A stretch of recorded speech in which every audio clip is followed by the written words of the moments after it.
position. I'm obviously sitting in a chair. If you guys enjoy this video, so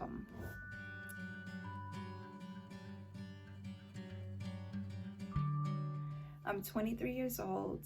I gave birth to my daughter when I was 22, and I am so glad that I was able to wait. I'm so glad that I didn't rush into having a baby in my teens, because now that I know what I know now, I feel as if I wouldn't have been able to take care of a baby like I would in the present time.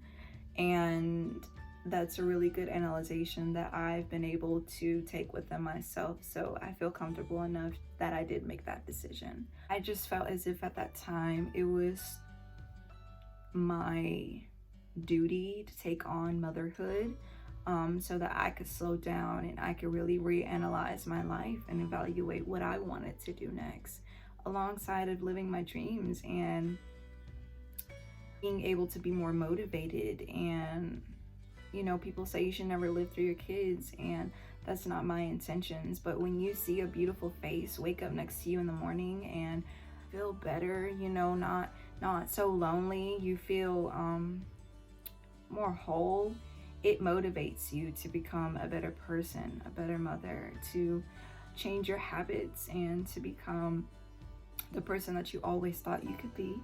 Now, I met this specific person, I kind of knew that this was my obligation, and that person felt the same way. And I'm glad that we made that decision to have a child, because I could never ever imagine my life without her. I don't regret her, and I don't regret being with her father as well, because I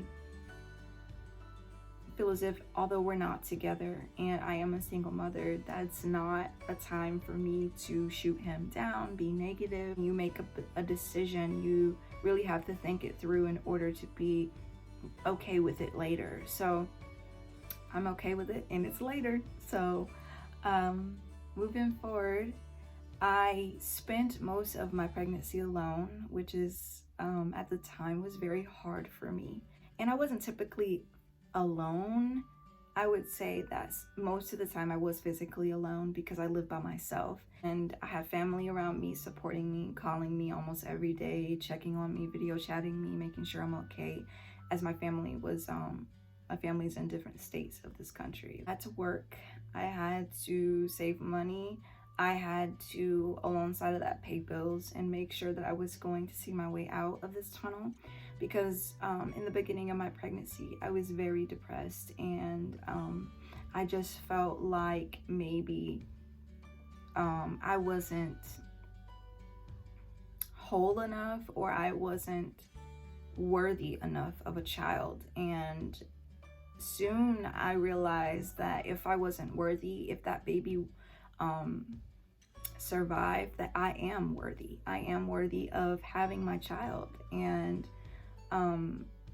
but I didn't learn that until after my pregnancy, really going through postpartum and having my family here to nurture me and support me. And I appreciate and I love them so much for that, because God knows, having people around you that support you and check on you is not always a given. It is a blessing. I went to every single appointment, made sure I was there, made sure I was able to, you know, deal with it all. You know, when you're pregnant, you got to go to a lot of appointments eventually. After a couple months, you start going frequently. I remember towards the end, I went almost every week. And hearing my daughter's heartbeat was the most beautiful thing ever. Like, I just remember crying, because her heartbeat just sounded like the sound of light. The sound of this tunnel won't last long. This depression won't last long. Don't get me wrong, there was days where I was like up and I was good. You know, I wake up, made me a smoothie. I ate really well when I was pregnant with her. Towards the end, I mean, I did purge a little bit, but that's only because of different cravings, and they didn't come until the end. So is that I chose to stay in North Carolina, and that was my choice. So I had to deal with it as it came. I had also some friends around me that were supporting me Keeping my head high, not many. I'm talking about one hand, baby, 3 fingers. My pregnancy taught me more confidence. It taught me more love. It taught me more patience. It taught me more understanding of myself. And I needed that. I needed that to create like more of a foundation for myself, because I feel as if before I was pregnant, I was not all there. I started really taking care of myself. I started like writing in my journal more, taking showers, frequent showers, shaving and getting my hair done and getting my nails done, and meditating and really just taking my time, because I knew that this was going to be a process. I was watching a lot of positive birth stories. What inspired me to do this today, because depression subside after a while, like around 7 months, I would say I was least depressed because I wasn't taking on so much responsibility. But I remember like 3 weeks before I had my daughter, I went in and I wasn't even dilated at all. And I'm like, dang, well, I want to be dilated, because if I'm not dilated, then they're going to induce me, and I wanted to do it all natural. My daughter came a week after her due date, almost a week after her due date. And I remember the 3rd week after my appointment, a couple days later, I went to the emergency room because I didn't feel well, and I felt like maybe I had like some stuff going on with me, and I was worried about my baby. It wasn't anything tragic or anything. It was just like little things that I was just worried about for her. And so what I did was I went to the doctors, and they told me that I wasn't dilated. They kept me there for a little bit, and that was pretty much it. So I went back home and I'm chilling, I'm spending a couple weeks, I'm working, keeping myself busy so the time goes by a little bit faster, because I couldn't wait to meet my little jelly bean. I was supposed to have it on the 6th of August, but those are calculated, so we never really know. Then a couple days later, after the 6th, I would say that Monday, after the 6th of that week, I hung out with a friend. I had no clue. I had no clue the day after I was gonna have my baby. I was just living my life. We went to dinner, we ate Tuesday. Or was it Wednesday? I'm not too sure. I just know I was supposed to be induced on Thursday, so it was Tuesday. I woke up and I'm like, hold on. I'm happier. I'm like feeling myself. I feel like my daughter's coming today. I remember walking outside. My contractions were about 4 or 3 minutes apart. And I was walking outside and I'm like, okay, we gonna do this. It's gonna be good. What's going on right now? Like, just, feeling the vibes.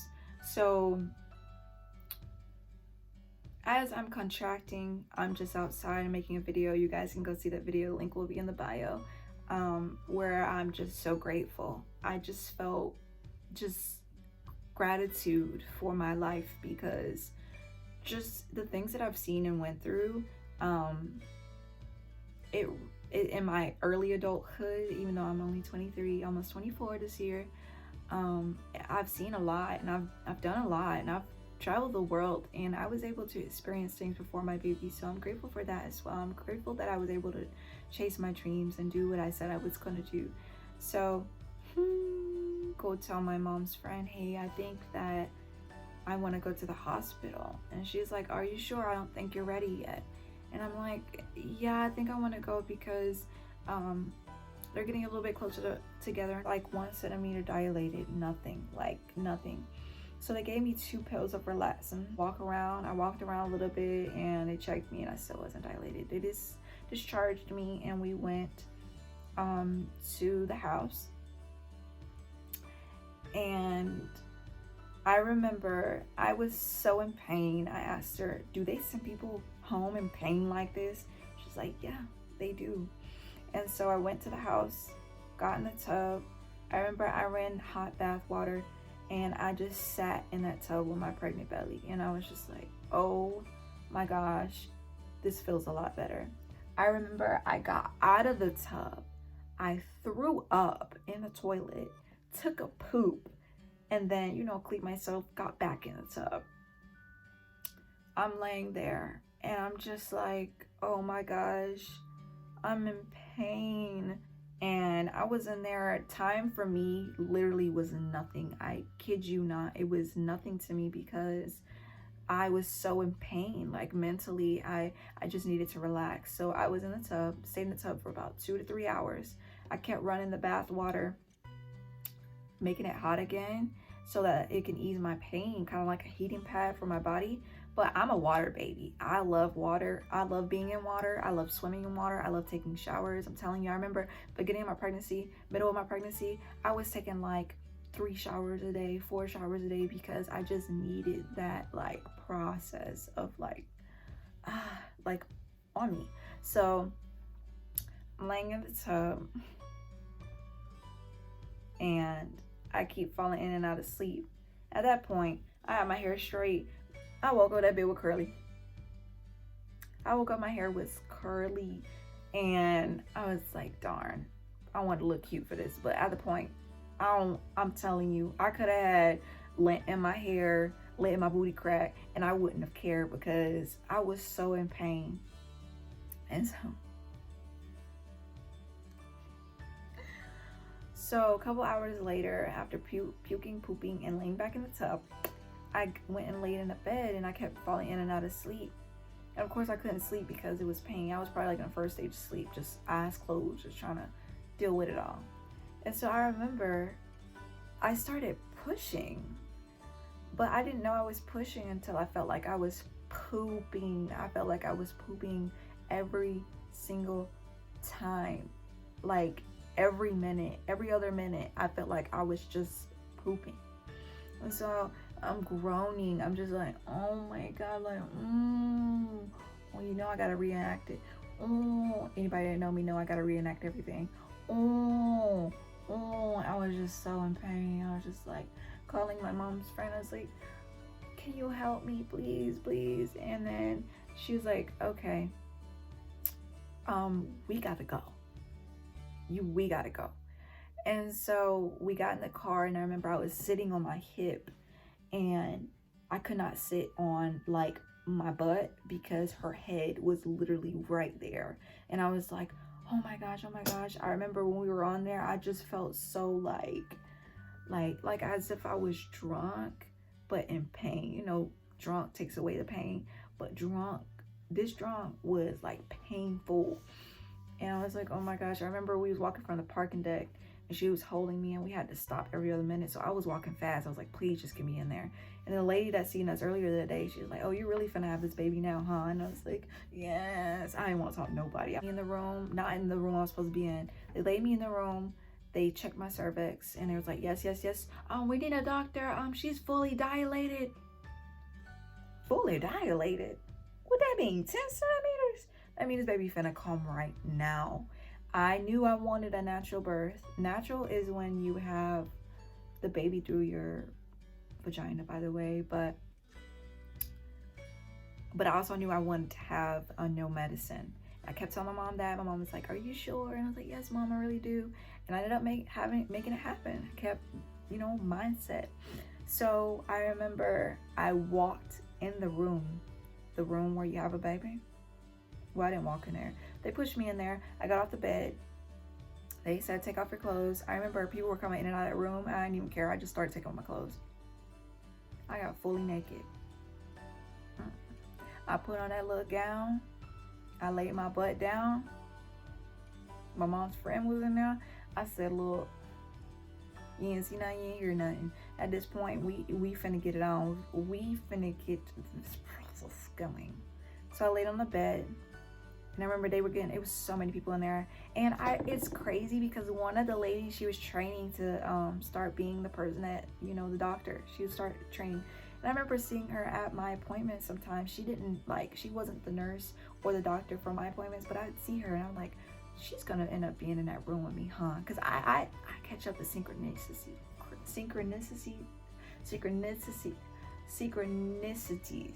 So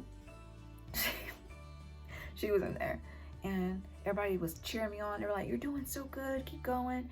I was like, "I can't have an epidural." They said, "Baby, you're 6 centimeters, it's too late." I said, "Oh my God." I was hoping I was 7. After 6 centimeters, you can't have medicine. So, or 7. And so I'm sitting there and I'm pushing. And they're like, "Push." I didn't scream or anything. I knew that was going to make it worse. Even like, it teaches you a lot about mindset and your mental health though too. Because like, if you start making things worse than what they are, they do become worse. So I said, okay, I've been practicing for this whole pregnancy, 9 months and a week, just about. I am about to do this. So I breathe in, but I was like, like a dog.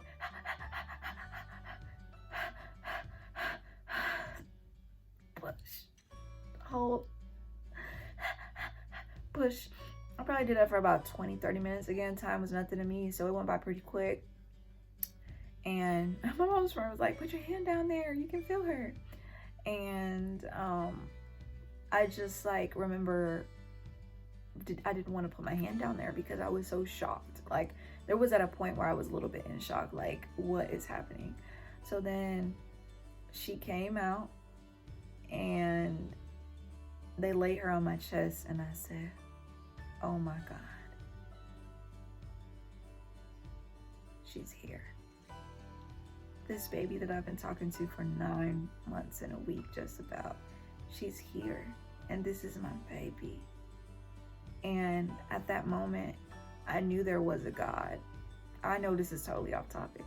I knew there was a God. I knew that there was a higher power because of the moment I had. I will never be able to replicate that moment a day of my life with anybody, with anything, because it was so pure.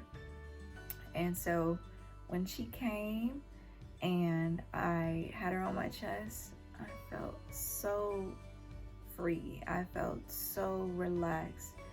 I felt as if everything was good. So that is basically my positive birth story. My parents ended up arriving. They drove 9 hours for me and my baby, came to pick us up, and now we're here. And she's 5 months, and time is going by so fast, but I had a baby, and I'm so blessed, and I'm so happy and grateful. Thank you for watching this video, guys. Please tune in for more videos. Any other things that you guys ever have questions for, please leave them in the comments below or send me an email, which will be in my bio. I have so many new things coming this year, and I'm blessed enough to be able to live another day just to show you. And thank you, and I love you guys so much. See you later.